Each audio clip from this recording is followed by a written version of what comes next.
incarceration for artists, because we're such sensitive creatures, is like, and especially given the art that I do and how so much of it is about freedom and expansiveness and whatnot. Like, incarceration is like a form of hell, like it is. But and when they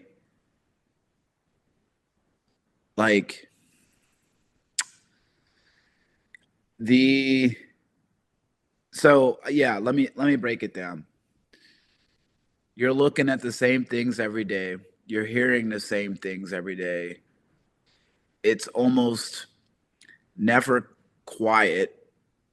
Okay, so like my first month in there was in 23-hour lockdown. So I got 1 hour out a day. So, and then they moved me to general population where I had more time out. When I went back to Ohio, most of the time spent in Ohio over the next 2 months, we were locked in 20 hours out of the day, sometimes more, and it was constantly noisy. The light in my cell never turned off, which was like extremely aggravating to me. It was like a special kind of torture. Like when I go to sleep, I like to go to sleep with the lights off. But there was always, like uh, there was a TV out in the pod that like was on 24/7. It was just noise. It was constant noise, people around you that don't necessarily have good intentions, some people that have hearts of gold. Um 20 23 and 1 lockdown was yeah, that was like torment. But the one thing I can say is like I didn't stop being an artist when I went to jail. Like I wrote almost every single day. I read constantly. I had a I was doing 500 burpees a day and core exercises. I'd put my mattress on the floor. I'd run in place for 2 hours on the mattress. Um, Sometimes your limitations are your greatest enablers.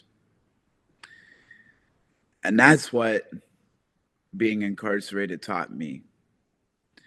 If people were to look at my work before incarceration and then look at it afterwards, I got way better. And I think that was because I went through an incredible inward shift while I was incarcerated because I was forced to tap into parts of myself that I didn't even know existed. So, when I was first locked up in Arizona, they would give us like the 2 or 3 inch pencils, and inmate request forms to write like anything we needed. We almost never got what we needed, but I would ask for pen and paper. I never got pen and paper. So what did I do? I asked for extra inmate request forms and I asked for extra pencils. And every time a guard came by, I'd ask them for this because most of the time they said no. But every now and then one of them would go and fetch it for you. So I just kept bothering them. And I wrote diary entries on the back of my inmate request forms. And that was my way of expression, was like continuing to write. And I wrote on my cell wall and I kept all of these diary entries. And when I got to Cincinnati and I could actually, or when I got to general population in Arizona and I could actually get like pen and paper, I just wrote on a notepad, every single night or, most of the nights. And I just kept track of my thoughts and I kept track of my inner dialogue. Um, and I kept a consistent routine working out.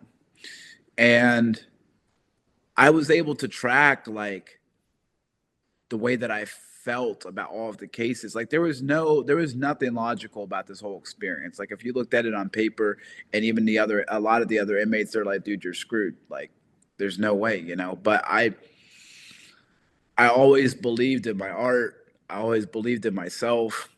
I believed in my purpose.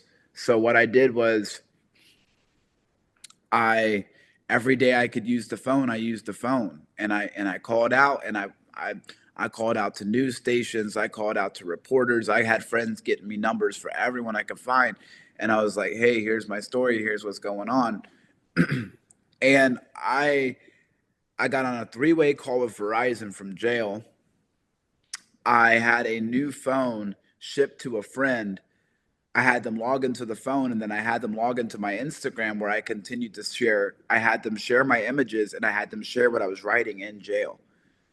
And so I could connect with my audience out there, and I could rally support, you know? Um, and so I could just continue being an artist. Like, I just looked at it like the work doesn't stop no matter what the circumstances are, you know? And so writing was what I could do, and reading was what I could do, and working out was what I could do. So that's what I did. I didn't really get involved watching TV. I didn't really play games. You know, I played spades every now and then. Um, but I just kept to that routine, and I knew that it would pay off one day. So the phone calls eventually led to the New York Times.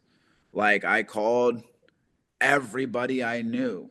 I probably made over 1,000 phone calls over those. No, I'd say I made hundreds of phone calls over those 4 months, you know. And then eventually I called a friend who had a neighbor who worked for the New York Times.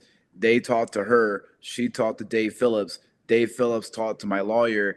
And then by the time we got me out, we were ready for the interview, you know. But people look at it and they're like everyone thought I would quit, you know. But like, why? Like, all I ever wanted to do was make art, you know. Like, when it's that close to your heart, like, you know, you can't quit on it because it's your lifeblood, you know. And I already went through having a difficult life, and you know, I went through the military where I did real well, but you know, like, you know, when I started to see this country and this world for what it was, like, I couldn't morally continue serving, you know. And then when I went through what I went through at the hands of the government, it only confirmed, you know, having my military background used against me in court only confirmed the things that I felt in the military, which was that as a person, I don't know if I matter that much to this country or to this government, and that a lot of disenfranchised people don't matter, you know, at large, you know, in our country. And we place productivity, and we place money, and we place uh, power over people, you know. Um, and so, yeah, I wrote so much, and now I I it actually just went up for pre-order yesterday, but all of those journal entries are in this book called "It Was Never Dark." Um, you know, they're scanned entries of when I was incarcerated, you know, along with my photographs, and you know, it's now, you know, 4 years later, it's in a book, and you know, I'm writing a memoir now, and you know, like, but I just feel like art has to go on at all costs, you know, like, because that's your way of hoping and believing, and that's what you have to hold on to. And you know, like, it made me more creative. It gave me, what it opened up for me was a side of creativity that people don't romanticize, and that's this side of like, you have, like, when it's do or die, like, you know, like when you have to create for your sanity, to get it out, to continue going, you know, like, uh when you have to create from that place is different, you know.